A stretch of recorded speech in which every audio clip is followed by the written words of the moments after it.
down by 5. Pag di tayo rumisi, wala tayo. Hindi tayo aabot din. Ha? Si jump serve, kailangan pag pinalumakbang ka, wala, inihintay mo lang, tapos lumuluhod ka eh. Hakbang tayo. Okay? Hindi ka, receive, receive. May, wala tayong lakad. Target tayo sa service. Ha? Tinatapon nyo eh. Wala tayong lakad. Hindi pagkatapos na, pwede ba sila mag-training? Huwag naman. Sadihis ka. Uy, may mga ibang coaches na gano'n, na magkatapos ng isang tune-up game, alam mo, shoot around, hindi. Pag na-clear yung court, practice ulit. Ito, makikita natin dito, si Gretchen Soltones, airborne sa kanyang jump serve. Tama ng Mahagyasanet. Oo. Nakatulong pa. Oo. Nakakuha ng point. 22-17. Soltones once again to put it in play. If it's Fun Family Pizza, it's gotta be Shakey's. Ito na, taas na naman ang tapon. Boom! Agno is there. Papa, Palma! Once again, Palma. Getting it right. Getting the point. Si Going hindi nakabalik that time. Giselle C. will return for Samantha Dawson and Charlamagne Simborio for Ina Papa. Pwedeng-pwede pa to kay Coach Shaq. Actually, Hindi pa pwede to pang tapos. habulin ng Oo FEU to, naman. ha? 4-point lead lamang ito para sa Smart. Full front line para sa FEU. Here's Ferrer. Banatikla. Binalik ni Remy Palma. Galing sa likod na ang tira dito ni Suroses. Basas. Palma again. Kinalmot na naman ng Tigre ang bola.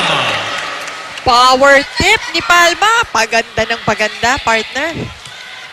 Mukhang ito yung isang arsenal ni Palma na dadali niya sa UAAP. Yes. Pati na rin itong serve nitong si Giselle C. Which is consistent. Ferrer. Hinulog. Sabi ni Tony Basas, basa ko na yan. Palma. Giselle C. Palma again. Ferrer. C. Third ball. Nasaan? C pa rin. Ang bilis ni Giselle. Ferrer. Maru. Banatikla. Alaga naman making sure it was an exclamation point. Sabi ni Coach Sak, wala siya lalakad. Si Maru mukhang meron. Oh, yun. Mukha. 23-19. Jem Ferrer. Agno. C. Pons. Dug up by Soltones. Too near. Agno. Bernadette Pons once again. Blocked there by Roses. Pons, second ball. Charo, yes! Halos hindi na inabutan kasi ko ni Charo. So went for the second best option and still got the point. Misdirected shot. Now 5 match points para si Smart. Playing with only 8 players in this game. Ferrer. Maso-survive pa ata itong larong to. You'll see in this next play. Maru and the block is out and Maru Banatikla. Opens and finishes. Yes. Scored the first point of the match and now ends it with the last point of the match. Straight sets victory for very, very happy Smart Squad na nakalimutan na makipagkamayan sa kanilang kalaban ditong FEU. And talaga namang happy and tired. Right. Diba? Pagod na pagod sa kokoti lang sila. Si Vicen, 8. Yep, shaky play brought to us by Maru Banatikli. A victory for Smart. I'm here with our Shakey's best player of the game, scoring 19 points in this game, none other than Maru Banatikla. Maru, nakikita naman natin amongst the lineups ng mga team dito sa Shakey's V-League, pinaka-konte ang lineup ng Smart. Ano yung mga adjustment na kailangan gawin ng bawat isang players to make this lineup work for now? Ang pinakakailangan namin is ma-familiarize namin yung since hindi naman kami from isang team lang talaga.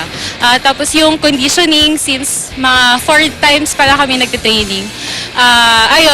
Tsaka ang sabi naman sa amin ni Coach, kung sino nandyan, palaban. Kaya hindi siya kumuha ng marami kaagad players. Ang kinuha niya yung pwede nang gamitin. Very well said. And since you're Shakey's best player of the game, Shakey's, or Shakey's representative, is gonna hand you a box of yummy pizza from Shakey's. And bukod dyan, I'm sure marami ka rin gustong pasalamatan. Una-una, maraming salamat sa Smart. Tsaka sa mga supporters na palaging hindi nagsasawa sumuporta sa amin. At saka sa family ko, hello po.